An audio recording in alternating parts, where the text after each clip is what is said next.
I would like to apologize in advance to my friends and family because this summer I will in fact be a whore. Do you remember when being a whore was an insult?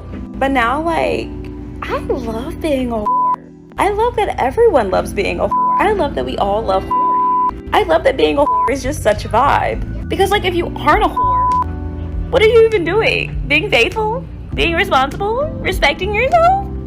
There's too many negative connotations associated with the word hoe. You like that? That's an educated hoe. You like that, didn't you? I know. Go ahead. Listen, they tell us we should be able to count our sexual partners on one hand, don't they? If you can do it tonight, ladies, raise it in the air. Come on. Raise it. Raise it. Sister, look, keep it up there, boo. This is what I want you to do. Ball it into a fist and punch yourself in the face.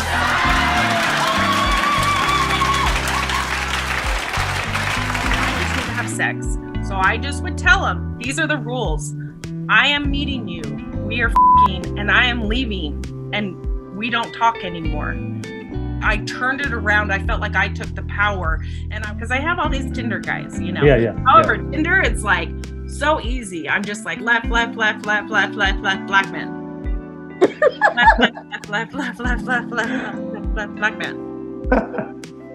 I also have a very high sex drive. Yeah, it was just, I didn't know anything really about them. So I just slept with them. And then it was like, hey, next. And I didn't realize how easy it is. I literally could get on my phone and do like that night. If I wanted to hook up with a guy, you could just go on. It's the easiest thing in the entire world. I have never wanted a man and not gotten him. Do you have any idea how many men have wanted me? But I didn't ever want like a serious relationship, and I just had that in my head and I compartmentalized, and I think it's fine, like if you could do that. Batwoman, single. Superwoman, single. Wonder Woman, single. I get it now. I'm single because I'm a superhero. Women in their 30s, legally single with no kids, are the happiest demographic. But for all the people out there who are single in their 30s, I just want to remind you, you have time. So much can happen in 6 months, a year, 2 years. I love it. I had to go to my high school reunion and apologize to the girl we called a hoe the whole time. I said, excuse me, sis, you was ahead of your time. And here's a secret that many guys don't know, especially in today's day and age. Women love nice guys. We may not understand how much we love and appreciate them until we're a little older, and we've gotten that sort of asshole phase out of our systems.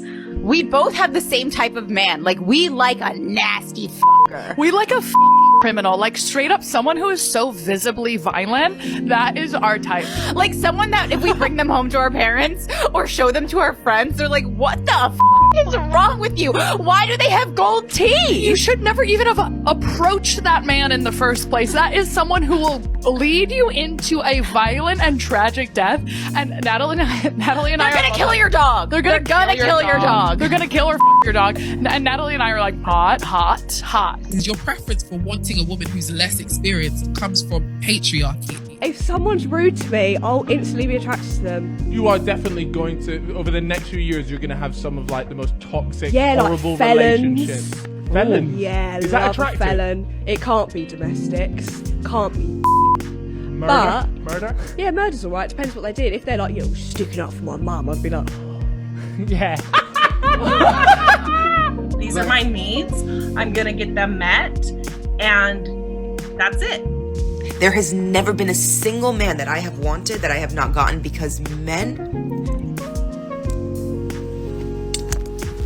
they are cheap and easy. Alexa, remind me that I don't need a man and men are useless. When should I remind you? Every damn day. I don't need to find love. I love myself. I've never want a man to hold me, to love me, to want me, to be with me, and I don't know if I'll ever find it. You will find it. I give up. I'm so single But whenever they ask for an emergency contact, So done with dating. I just been putting Jesus. I don't know what I thought. Like, I genuinely thought that I was gonna meet people. I've waited for my husband for so many years. And I'm just getting mad. And I'm about to turn 40. There's a lot of stress on me right now. What happens if I meet him and he wants kids and I'm too old to not be able to give him any? It dawned on me. So it's easier for me to say I don't want kids. It dawned on me A weird existential crisis. that I'm 46 years old and I don't have a husband to take care of me. Hi guys, like I I'm don't so have sad a right now husband because I just came to like a help me. realization these past few days have been so hard for me, and I missed out on marriage. I'm 46 and on years old and children. I still need my mama. And right now I'm like, I don't care like if you are rich or poor, take care of tall, me. Yeah. dark, handsome, ugly, I don't Still need my care. sister. As long as you're a man, Whether I had a husband or not, they would, and you're they would be bringing, there. like, that's the only qualification I need, because I'm just so desperate for a husband. Like, there's a lot of pressure around me. It sucks. If you can deal and Dude, propose being times to single. her, I'm 46. I'll marry you immediately. I'll wash your clothes, It seems like I'll forever cook for you, sometimes. I'll have your I children, finally get the I'll be chance obedient. to someone. And that's a missing wife, because that is what you guys or I'm this, or I'm that. no longer When the fuck can I just be enough? It just sucks. And I'm fucking tired.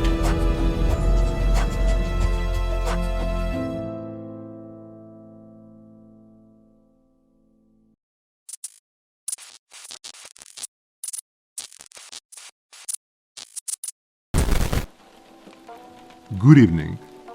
What I am about to read is a powerful confessional from a woman called Briget Phetasy. Let's get into it. Upon opening Louise Perry's new book, The Case Against the Sexual Revolution, a new guide to sex in the 21st century, I am moved to tears by the dedication. For the women who learned it the hard way. Unlike many other people who have read and reviewed Perry's work, reading her book wouldn't be some academic exercise in contemplating how liberal feminism has let women down. It wouldn't be evaluating what those poor sluts over there have endured in the wake of the sexual revolution. Reading her book was personal. I am one of those sluts. I am a case study for her thesis, a cautionary tale. I knew this book was going to be difficult, and it made me realize it's time to finish this essay, one I've been trying to write for 4 years. It's a tough needle to thread. I am grateful for the ability to control my reproductive cycle and make my own money. But that freedom has come at a price.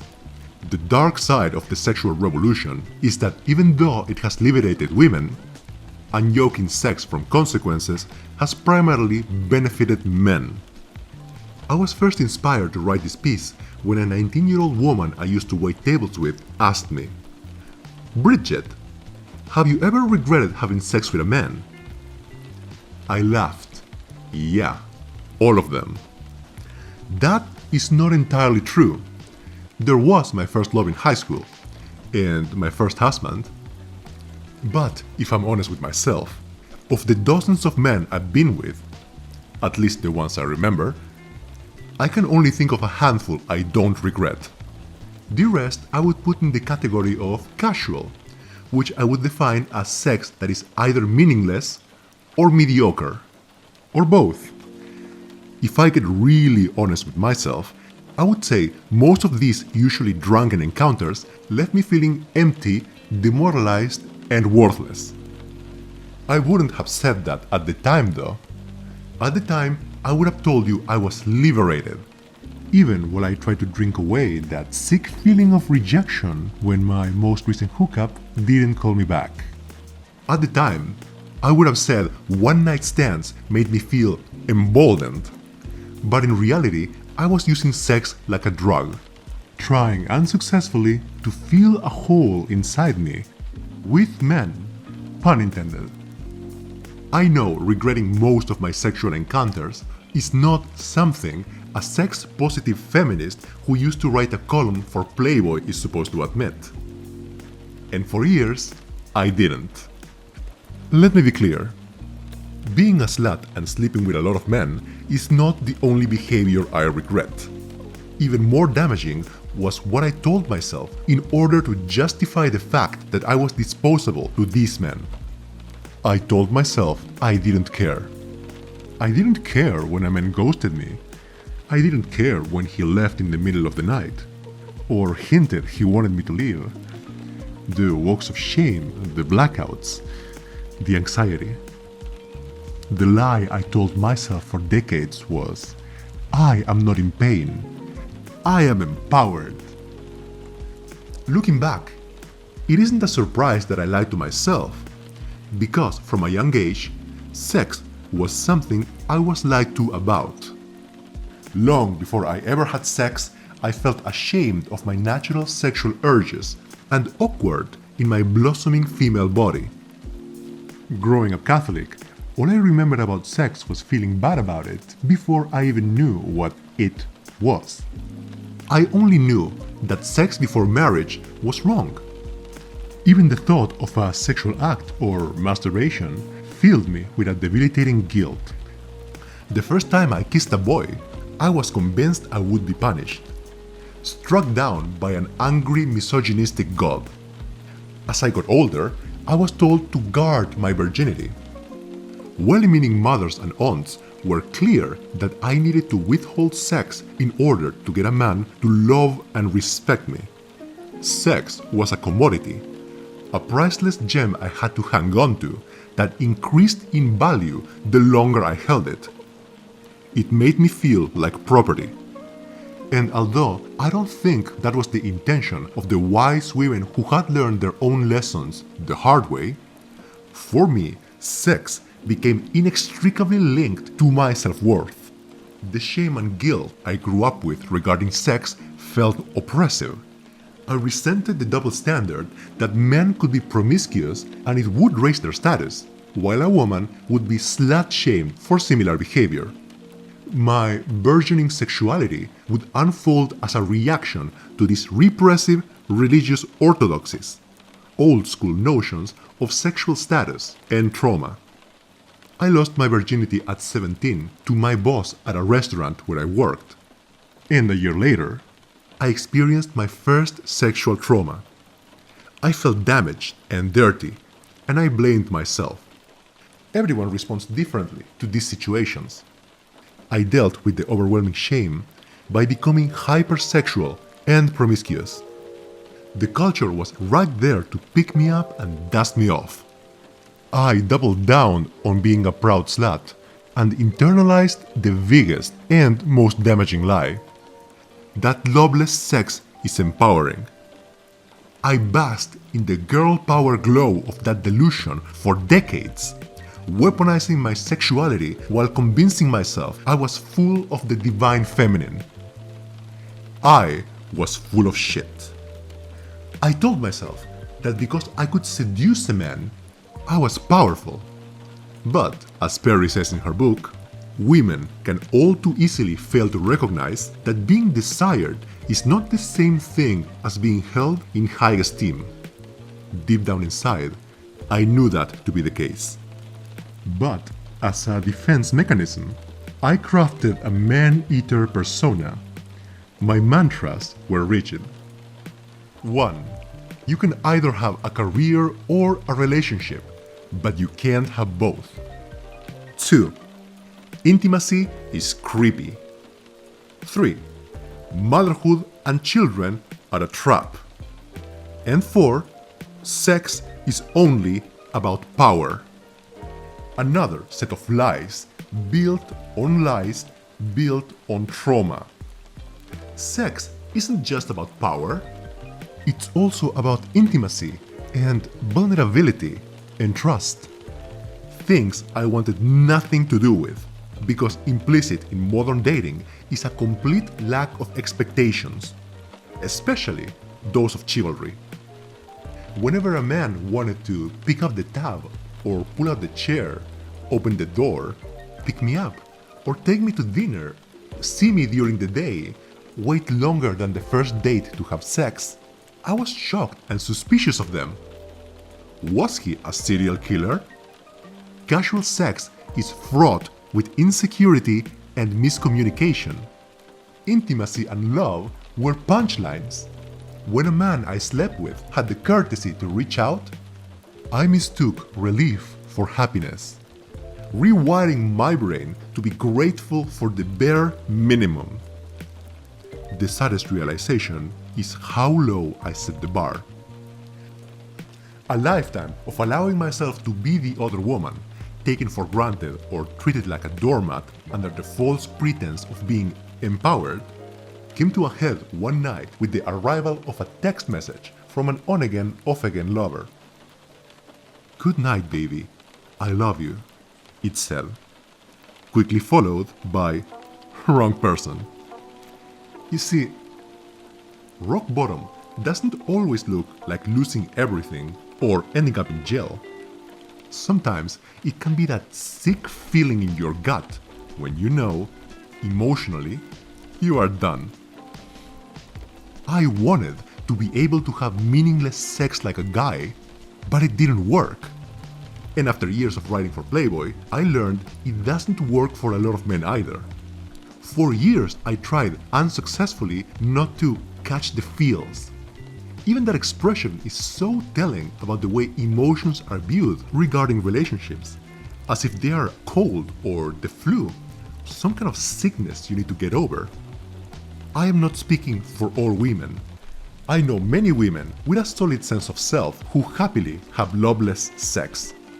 This piece won't make them defensive, but a lot of women will read this and bristle, just like I did when I used to read something that pushed back on the lie I'd built my entire identity around. Or maybe you're a trans or non-binary person reading this, thinking, what quaint ideas about gender and sex this old tradcon has. And to that I'll say, it makes sense to me that the generation of young women who have experienced and borne witness to some of the worst side effects of unyoking sex from consequence and love that Perry meticulously outlines in her book, Rough Sex, Hookup Culture, and Ubiquitous Porn, would take a look around and decide, I'd rather be a man, or more accurately, I'd rather not be a woman. But maybe it's the inevitable conclusion to this sexual revolution. Today's youth are being fed an even more dangerous lie than the one I was fed about loveless sex. I was told sex doesn't matter. They are being told biology doesn't matter. This is a tragedy. I am not suggesting we return to some Victorian-era notion of sex and some 1950s-era ideal about gender roles. I am now 43 years old, and I'm in the first truly healthy, intimate relationship in my life with my second husband. We recently had a daughter. In the wake of her birth, I've been thinking a lot about the conversations I'm going to have with her, and the conversations I wish I could go back in time and have with a young Briget. I would tell her, sex can be empowering when you are coming from a position of healthy self-esteem. If you are coming from a place of trauma or insecurity, casual sex won't heal that. In fact, it might set you back and undermine any progress regarding your feelings of self-worth.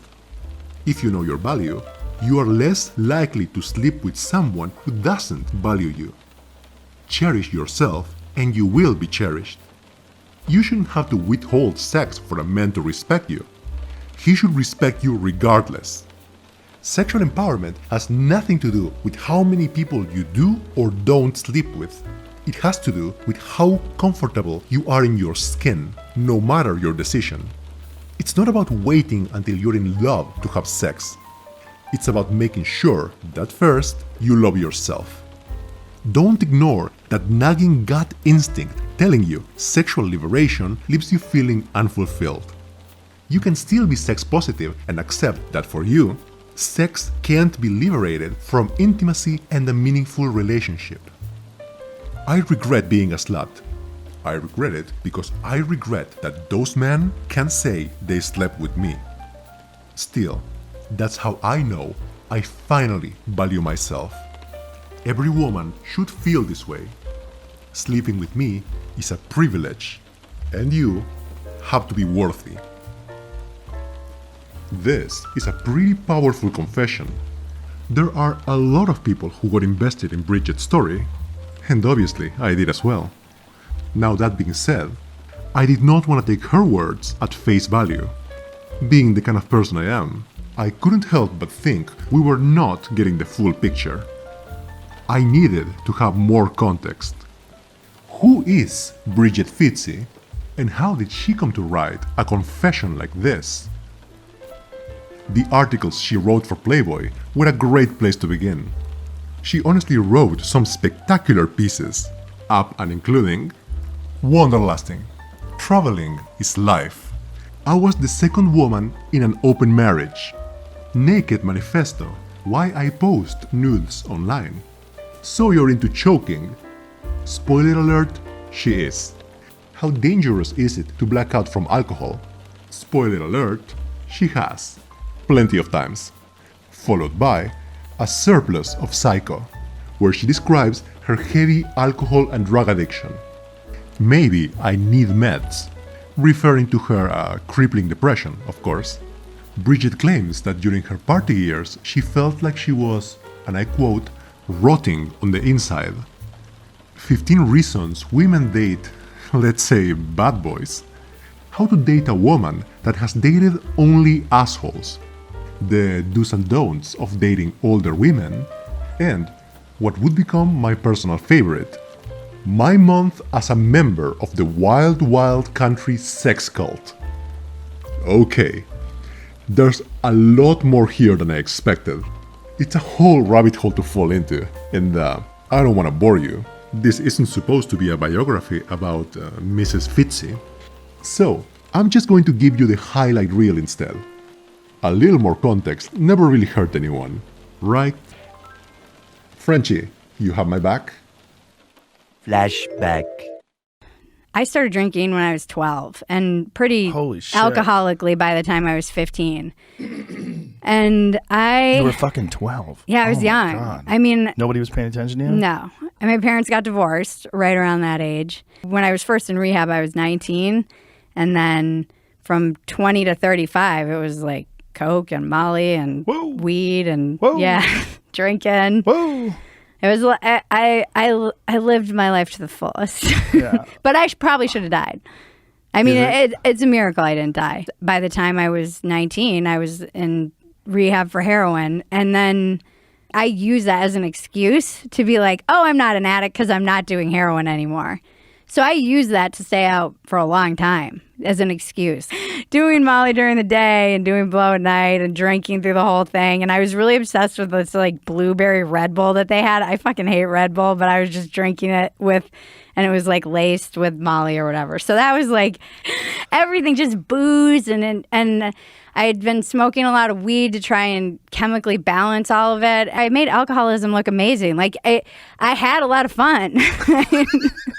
I was like, from the outside, it looked okay. It was just internally, I felt like I was rotting to the core and I was miserable. I mean, I was fucking miserable the first 2 years of my sobriety, but it was better than feeling like I wanted to kill myself. I was out, my first husband and I were raging alcoholics, and I made alcoholism look amazing. I've always joked, I made it look amazing, but I was just dying inside. Like something in me knew that I could do better. I had this experience too. I was like the second wife. I wasn't a wife, but I was the second in an open marriage. But I kind of liked the situation. The guy was so alpha, and it almost took two women to like balance him out. It didn't work out for that long. Like a couple months. Weeks. I ended up on a cult, kind of, like accidentally. I didn't have a place to stay. No, and it was wild. So I was very forthright with the guru guy the first night, and I was like, "Is this a sex cult?" And he's like, "Well, Not unless you want it to be. Oh my God. So yeah, that's a hard yes. So yes, it is. Yeah. I was like, oh, great. If you answer the question, is this a sex cult, with anything less than a flat no? Yeah. It's a fucking sex cult. I know. It's yeah. It wasn't just stability that I was craving. It was actually realizing that I was using traveling like a drug. Traveling itself can become an escape in the same way for me that doing drugs or anything really. But it really started to feel like I was just looking to travel just because I didn't want to deal with my leaking car in my garage or the having to find that stability or anything. We're on this like mattress on the floor, and then my friend came running in with the other guy, and they jump on the mattress on the ground, and they're like, "Hey, let's all have sex and get naked," and they were naked, and shit was getting really weird. And I realized I was in the middle of the jungle with these drugged out people that I barely knew, and now a man who wants to have sex with me who's jokingly threatening to kill me. And yeah, that I didn't go to college, so in some weird ways, that time in Sri Lanka was just so like the best time of my life. I wasn't answering to anybody. I was completely irresponsible. I got to do whatever I wanted. It was just wild time and so much fun and meeting so many different people from all over the world. And yeah, it really was one of the best times in my whole life in terms of just being so free. Probably it was a lot of the like Molly making me feel this way, obviously. Yeah. I think feminism is really important, and to like shit on it is there are women who died and got jailed for like the right to vote. So that doesn't sit well with me. I'm not going to throw the baby out with the bathwater. I was told sex is empowering, and it's not fucking empowering if you're not empowered already. For years, I was like, intimacy is so creepy. I just, I couldn't make like eye contact. No, we're not doing that. That's not happening. You know, like sexuality is so fucking complicated. That's why I loved writing for Playboy, because it is everything. It is shame and fear and intimacy and love and passion and all of it. Like it all happens in sex and in those messy relationships. Oh God, all the like men that just didn't deserve me. And this is one of the I mean, it really was like I felt like I was re-virginized or something. I don't